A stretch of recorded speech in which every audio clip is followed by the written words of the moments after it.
दौरान आप सब लोगों ने, बहुत सारे लोगों ने अपनी दुआएं भेजी, अपना आशीर्वाद भेजा और ऊपर वाले की कृपा से टेस्ट नेगेटिव आया। आप सब लोगों का बहुत बहुत तहे दिल से शुक्रिया जिन्होंने अपने शुभकामना संदेश भेजे।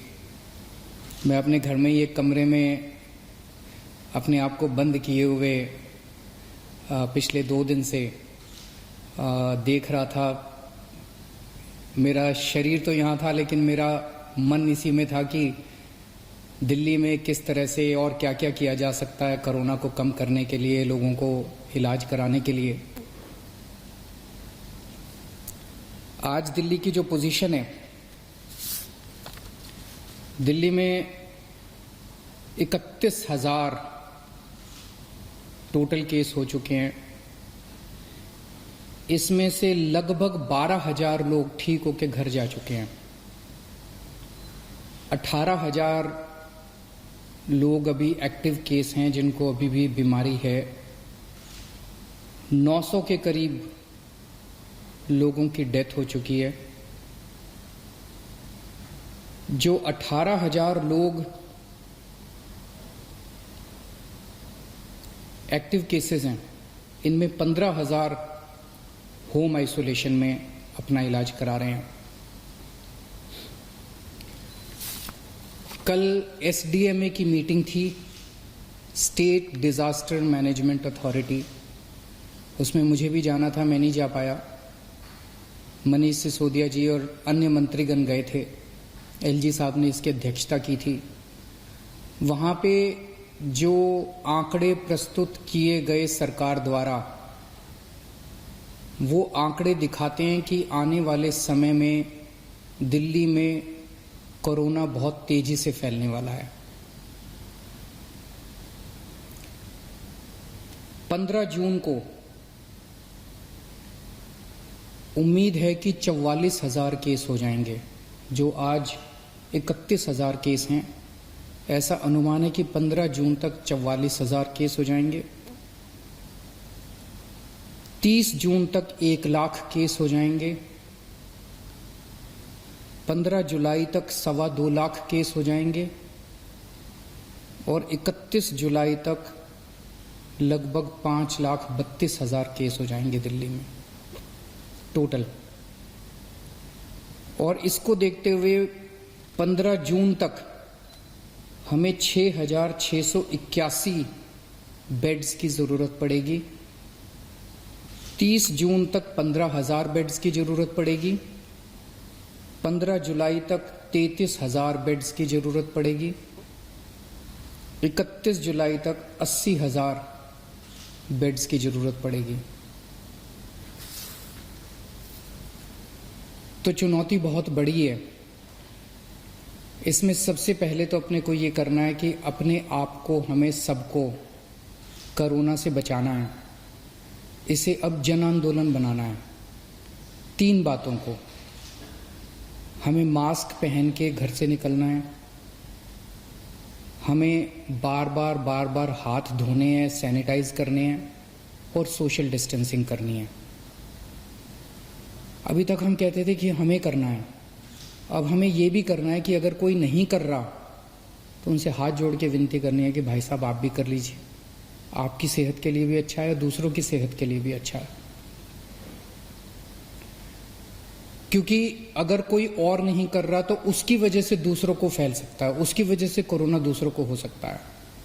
तो इसे अब जन आंदोलन अपने को बनाना है, सबको खुद भी करना है और दूसरों से भी करवाना है। जैसे ऑड इवन में हमने जन आंदोलन किया था ना, ऑड इवन में हम भी करते थे और अगर कोई फॉलो नहीं कर रहा तो गाड़ी रोक के शीशा नीचे करके उसको कहते थे कि भाई साहब घर चले जाओ, आपका व्हीकल आज ऑड है या इवन है, ये ठीक नहीं है। ऐसे इसको भी अपने आप को जन आंदोलन बनाना है। अपने को, अपने स्वास्थ्य के लिए ये जरूरी है। जितना इसको फॉलो करेंगे उतना चांसेस कम हैं कि आपको कोरोना होगा। दिल्ली की कैबिनेट ने निर्णय लिया था कि कोरोना के दौरान दिल्ली सरकार के अस्पतालों में दिल्ली में रहने वाले लोगों का इलाज हो, क्योंकि जैसे मैंने अभी आपके सामने बताया कि आने वाले समय में बेड्स की बहुत ज़रूरत पड़ेगी। सोमवार को केंद्र सरकार ने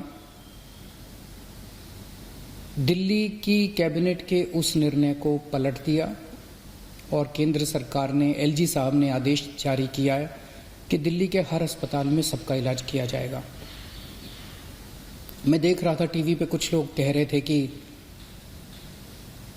केंद्र सरकार दिल्ली की कैबिनेट के फैसले को पलट नहीं सकती।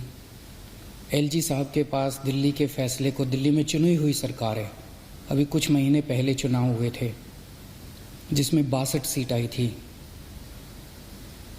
दिल्ली की चुनी हुई सरकार के कैबिनेट के निर्णय को एलजी साहब या केंद्र सरकार पलट नहीं सकते। कुछ लोग ऐसा कह रहे थे। कुछ लोग कह रहे थे कि दिल्ली में खुद इतने सारे केस हो रहे हैं, दिल्ली के लोगों को खुद इतने बेड्स की ज़रूरत पड़ेगी। मेरा अब ये कहना है, केंद्र सरकार ने निर्णय ले लिया, एलजी साहब ने आदेश पारित कर दिया। ये समय असहमतियों का समय नहीं है, ये समय एक दूसरे से डिफर करने का समय नहीं है। अब जो निर्णय हो गया केंद्र सरकार का, एलजी साहब ने जो आदेश दे दिया उसको लागू किया जाएगा। एलजी साहब के आदेश को अक्षरशः लागू किया जाएगा, केंद्र सरकार के निर्णय को लागू किया जाएगा। अब इस पे कोई असहमति नहीं करनी, अब इस पे कोई वाद विवाद नहीं करना, अब इस पे कोई लड़ाई झगड़ा नहीं करना। ये सब लोग, मैं जितने सरकार के अंदर भी हैं, जितने पार्टी के लोग हैं, मैं सबको मैसेज देना चाहता हूं कि एलजी साहब के आदेश को लागू किया जाएगा, केंद्र सरकार के निर्णय को लागू किया जाएगा। चुनौती है, बहुत बड़ी चुनौती है, अभूतपूर्व चुनौती है। जैसा मैंने कहा, 15 जुलाई को दिल्ली में 33,000 बेड्स की जरूरत पड़ेगी दिल्ली वालों के लिए। 31 जुलाई को 80,000 बेड्स की जरूरत पड़ेगी। बाहर से कितने लोगों के आने की उम्मीद है? मोटे मोटे तौर पे देखें तो दिल्ली के अस्पतालों में जब कोरोना नहीं था, नॉर्मल टाइम में दिल्ली के अस्पतालों में 50% लोग दिल्ली के बाहर से आके इलाज कराते हैं। तो अगर वो अभी माना जाए तो जितने बेड्स हमें दिल्ली के लोगों के लिए चाहिए, उतने ही बेड हमें दिल्ली से बाहर से आने वाले मरीजों के लिए, हमारे भाई बहनों के लिए चाहिए होंगे। तो 15 जुलाई को दिल्ली के वालों के लिए 33,000 बेड चाहिए, तो सारे मिला के बाहर वाले भी अगर मिलाएंगे तो 65,000 बेड्स की जरूरत पड़ेगी। और 31 जुलाई को 80,000 बेड अगर दिल्ली वालों के लिए चाहिए तो लगभग 1.5 लाख टोटल बेड्स की जरूरत पड़ेगी। बहुत ज़्यादा बड़ी चुनौती है, आसान काम नहीं है। लेकिन इतना मैं कह सकता हूँ कि हम पूरी कोशिश करेंगे, तन मन धन जो बन सकेगा। ये हमारी जिम्मेदारी भी है और ये सेवा का काम है। मैं खुद निकलूँगा, कल से परसों से मैं खुद ज़मीन पे उतरूँगा, मैं खुद जाके स्टेडियम्स को, बैंक्वेट हॉल्स को, होटल्स को तैयार करवाएंगे। हम लोग जितना ज़्यादा से ज़्यादा हो सकेगा हम कोशिश करेंगे। मैं बस इतना कह सकता हूँ कि हमारी कोशिशों के अंदर ईमानदार कोशिश होगी और पूरी कोशिश होगी, कोई कमी नहीं होगी। लेकिन ये विपदा इतनी बड़ी है, ये मुसीबत इतनी बड़ी है, मानव जाति के इतिहास में शायद इतनी बड़ी विपदा कभी नहीं आई। हमारे काम में 100 कमियां रह सकती हैं, लेकिन हमारी नीयत में और हमारी कोशिश में आपको कमी नजर नहीं आएगी। मैं पड़ोसी राज्यों से भी, वहाँ की सरकारों से भी निवेदन करता हूँ, अपील करता हूँ कि वहाँ समुचित व्यवस्था करें अपने अपने बेड्स के लिए और मरीजों के लिए। कर भी रहे होंगे, मैं किसी को दोष नहीं निकालना चाहता, कर भी रहे होंगे ताकि कम से कम लोगों को दिल्ली आने की ज़रूरत पड़े। इस दौरान मैं देख रहा था कि मीडिया वाले बहुत अच्छा काम कर रहे हैं। मैं मीडिया को सैल्यूट करना चाहता हूँ, मैं मीडिया को साधुवाद, धन्यवाद देना चाहता हूँ। आपने हमारी जो कमियां रह जाती हैं, आप रोज हमारी कमियां बताते हैं और वो कमियां हमें सीखने का एक मौका देती हैं। आपने हमारे ऐप में इतनी सारी कमियां बताई, उन कमियों को पिछले 1 हफ्ते के अंदर हमने काफ़ी दूर किया है। अभी भी कुछ कमियां हो सकती हैं, आप प्लीज हमें जरूर बताइएगा। काफी कमियों को ऐप में दूर किया, लेकिन अभी भी जो कमियां हो हमें जरूर बताइएगा। मैं देखता हूं कि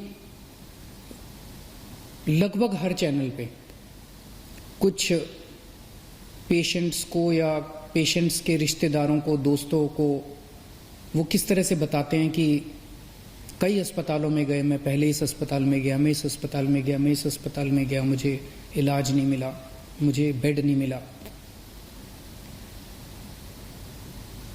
मैं सोच रहा था कि टोटल कितने 10, 12, 15 चैनल होंगे।